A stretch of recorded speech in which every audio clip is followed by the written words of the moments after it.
welcome to Where Do Ideas Come From? I'm doing this series of talks to just get us through basic information about basic content creation, and future videos, I'm hopeful that we'll get to some more advanced stuff. But right now, I want to just talk about this idea of where do ideas come from, and ideas are not as important as everyone thinks they are. In my opinion, it's the development of the idea that's most important. And I'm going to give you this example. Every writer, myself included, has been at a party when someone finds out that I make things like comics or videos or whatever. They'll say something to me like, "Hey, I've got this great idea for a story. How about I tell you my idea, you make the story, and then we'll split the money." And that always cracks me up, and it cracks up everybody else. Because here's the fact of the matter. Most creative people have a gazillion ideas. Like, I can't go through a day without having, 20 ideas that I think would be amazing stories or amazing projects. And the discipline of trying to rein it in and figure out which things are worth doing is actually the hard part of being a creative. Coming up with ideas that would be fantastic, that's really not hard at all. And some people struggle with generating ideas, but it's only because they haven't started working that muscle. Everything that you do creatively is about repetition. It's part of the reason I called the channel Repetition and Contrast, is because of this idea that we need to do things over and over again in order to start seeing results. And we need to, when we do things, we need to think about how effectively we've done them, right, in order to get good. So one of my favorite examples to use to describe this idea is the Books of Magic, which is a DC comic from 1990, versus Harry Potter, which came out in 1997. In the Books of Magic, there's a young boy who feels isolated and alone. He's a British kid. He wears large circular glasses. He's approached by a group of older magicians who want to educate him because he's got a special destiny, and they help educate him. And he's got an owl. And every time that I start talking about this without telling people what I'm talking about first, they think I'm talking about Harry Potter, and that's because Harry Potter really is, for all intents and purposes, a ripoff of the Books of Magic. I don't know that the author of Harry Potter knew that she was copying the Books of Magic. I don't know that it was even on her radar. And it doesn't matter. The fact of the matter is that it was an idea that was in the zeitgeist. And the DC Comics version of it was frankly sort of poorly executed, whereas J.K. Rowling's was very, very well executed and very well thought out, and it's the development of the idea is what made it work. The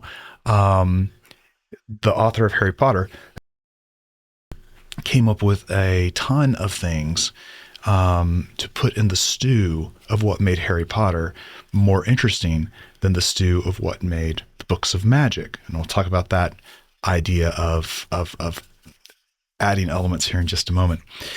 But the question comes down to, is Harry Potter a ripoff, or is it just a more well executed idea? And I'm going to tell you straight up that a lot of people that I've talked to who think that somebody stole their idea, that isn't what happened. What happened was the idea was really, really kind of normal or tepid or easily accessible through the zeitgeist. And someone just had a better idea for how to execute it. Someone developed the idea more. And developing your ideas is far more powerful than having an idea. All right, so The next place that I think ideas come from that's really, really powerful is this idea of confluence. And what do I mean by this? What I mean is you're going to mix things together. You know, I have on here to tell you about Mangrooves. Mangrooves is a young adult. That's not right. Middle grade illustrated novel series that I do. It's about a bluegrass band of monsters who solve Scooby-Doo style mysteries.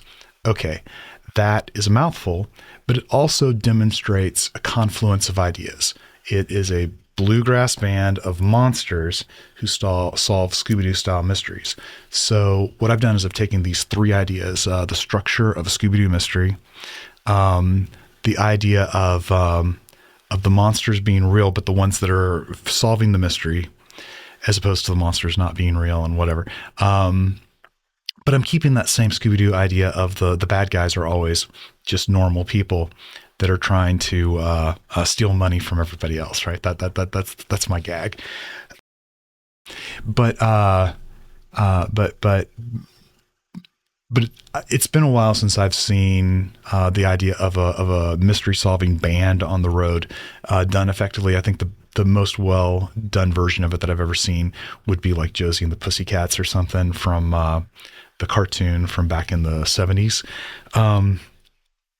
But now I'm going to stop talking about me and start talking about people who have used this idea of confluence in really effective ways that you're probably aware of. The Police, which was this pop band in the 70s and early 80s, their song Every Breath You Take, written by the lead singer Sting, is, if I remember right, I believe it is the best-selling single of all time. And that particular song, that particular band is representative of what I think is important in confluence. The idea behind the Police was that they took rock and roll and reggae and put them in a stew to create a unique sound. And that's what put the Police on the map, was this idea of taking two things, you know, you got my chocolate and my peanut butter or whatever, taking these two things that don't necessarily belong together and putting them together. Prince is another great example of this exact same thing. His idea was to take funk and new wave and put them together. Now, both of these bands moved on from this initial conception eventually in their careers, but this initial germ of an idea, which is to take two things that don't necessarily belong together and put them together in order to make a new thing, is really important. And I think the biggest thing to know in terms of how to create ideas that both resonate and are original. The problem for most of us is that if you make something too original, hear me, because this is something that people don't like to hear.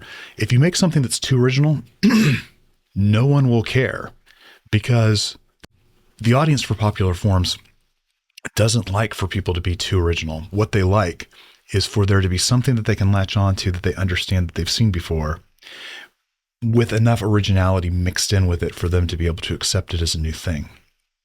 Now, my example for that, and my example for taking this to an extreme in terms of confluence, is Star Wars. Not because I'm a Star Wars nut. I think I've used Star Wars as an example in the last lecture that I did on this. But the reason that I like using Star Wars as an example is because I'm reasonably confident that everybody knows Star Wars. And it's especially the first movie, A New Hope, is a brilliant example of how to do it right. And here's what was up with A New Hope. George Lucas, the guy who created Star Wars, he wanted to make a Flash Gordon movie. Now, I'm pretty confident most of you don't know who Flash Gordon is. Flash Gordon was a very popular comic strip character in the 1930s and 40s. And he also lived as like a movie serial kind of thing. There was a cartoon and a very beloved filmic version of it was made a few years after Star Wars. But it's more like a cult classic because it's got a lot of hokey production in it, but it was one of the last movies that Ray Harryhausen ever did, and that's a whole other conversation for different episodes. We'll talk about it later. But anyway, the point that I'm making is that Flash Gordon, the idea behind Flash Gordon is Flash has got like an older dude that's helping him out, sort of a mentor figure, and he's trying to rescue this young woman who's kind of precocious and has a lot of personality, Dale. And anyway, they're trying to save their world from being oppressed by Ming the Merciless. And Ming the Merciless is this, cloaked figure. And he lives on this world called Mongo. And Mongo has all of these different areas of Mongo where Flash goes to try to get help, right? And so he meets with the people who live in the desert, and he meets with the people who live in the forest, and he meets with the people who live in the clouds, and it's really, really easy to understand where Lucas got a lot of the opening structure of Star Wars. Then what he did was he didn't want to get sued for copyright violation, right? So he started putting other things into his mix to make his own thing unique and original. So he tossed all kinds of stuff in there. He read this Japanese folktale that was told from the perspective of two court jesters, and so he added court jesters to his story in the form of two droids. He read this great comic book by Jack Kirby called, it was a series of comics that are referred to as the Fourth World, but the main villain of it was this character called Darkseid, and Darkseid was like a helmeted dude who was the father of the main hero, and the main hero didn't know that he was Darkseid's kid. And that kid's name, by the way, was Orion, which is a star. All that stuff. So I could go on and on and on about all the stuff that Lucas put in the stew that became Star Wars, because he added a lot of things to his stew in order to make it a complicated enough idea for it to develop into a long and winding story. And that's what I'm coming down to, is that if your story is simple enough, you might not need too much confluence. You might just need two things that, you're going to stick in your stew. But if your story is really complex, you might need to put a lot of things in your stew in order to eventually make the thing that you're trying to get to. But I do recommend for people who are watching this, if you're a young writer, don't try to make your big, crazy epic story first. Write a whole bunch of very, very simple stories before you try to do your complicated thing. Because what happens for most people is they start writing their big epic thing and they get 100 pages into it, and suddenly they're a much better writer than they were 100 pages ago. And now they feel like they've got to go back and start over again. And then 100 pages later, they're a much better writer than they were 100 pages ago. So they got to go back and rewrite, and they never get anything finished. But if you do, say 100 short stories to just develop your ability to write and then go tell your epic story, I think things will work out for you. Okay. So here are my suggestions for how to get in a state where you can ideate, where you can generate ideas. My first and biggest suggestion for you is be bored. Just get bored. Go for a long walk without any headphones on. Stay in the shower too long. Whatever it takes for you to not be interrupted by the world. Because here's what happens. Here's what happens to everybody. If I'm trying to come up with ideas and I'm constantly getting interrupted by my phone or my friend across the hallway or whatever, it's difficult for me to get to a mental state where I am starting to think creatively. Getting in that state where there's no interference from the world around you is the best way to get to a point where that creativity will start to flow. My next idea is to think structurally. And what I mean by thinking structurally is kind of the confluence thing, but I'll add some stuff to it. Um, a lot of times when we are trying to think through our ideas, what we really want is to think in terms of basic story forms. So, um, yes, do you need the world building elements of all the things you're going to put in your stew in order to make your world? Sure, and that's part of the structure.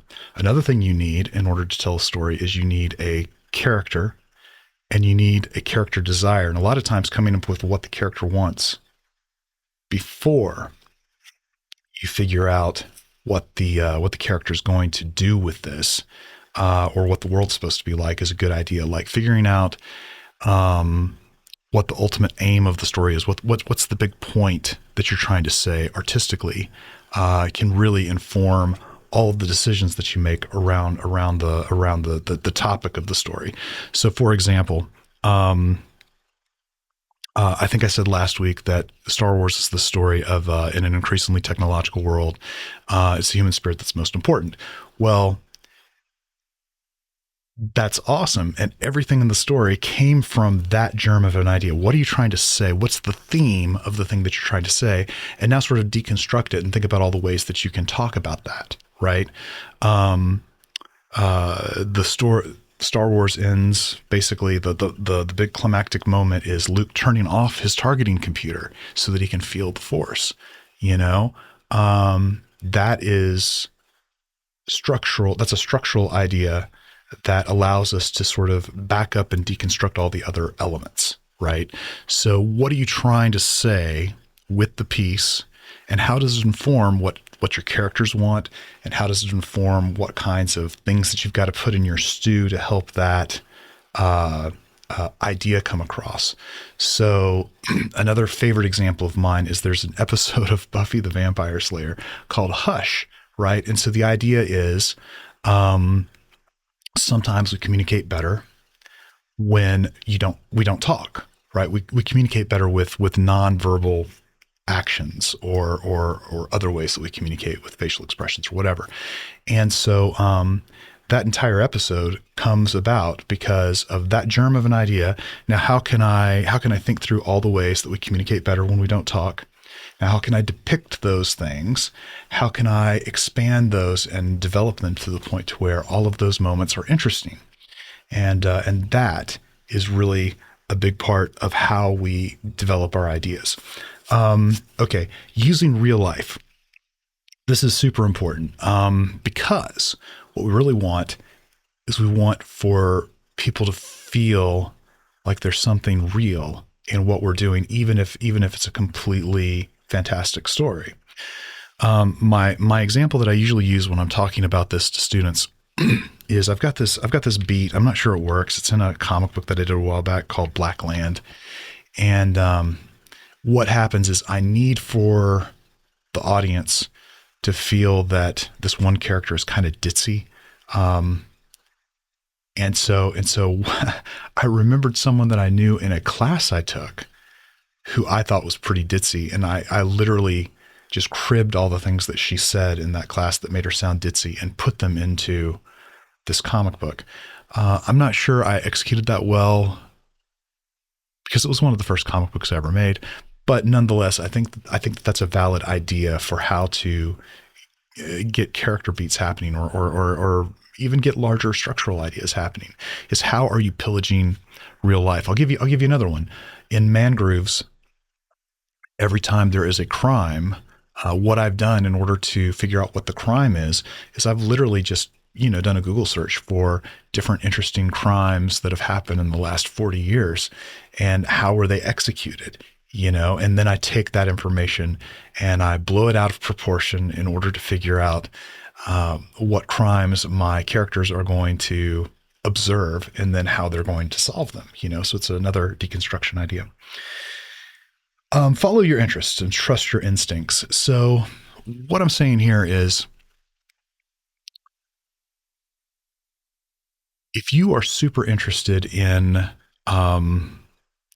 Jack the Ripper, do a bunch of research about Jack the Ripper. so that you can write a story about Jack the Ripper. Like if that's what's really, really interesting to you, then go find out what you can find out about it. And I guarantee that as you read things about Jack the Ripper, if that's your interest, you're going to start generating ideas about how you might be able to tell someone else about Jack the Ripper. Or if your interest is in catacorns, maybe you are going to do a bunch of research about cats and what cats do that are interesting. And maybe you'll, read some stuff about unicorns and what unicorn mythology is and try to put that in your big stew in order to figure things out. Follow the things that interest you in order to tell your stories, because if you're interested in it, it's really likely somebody else is interested in it.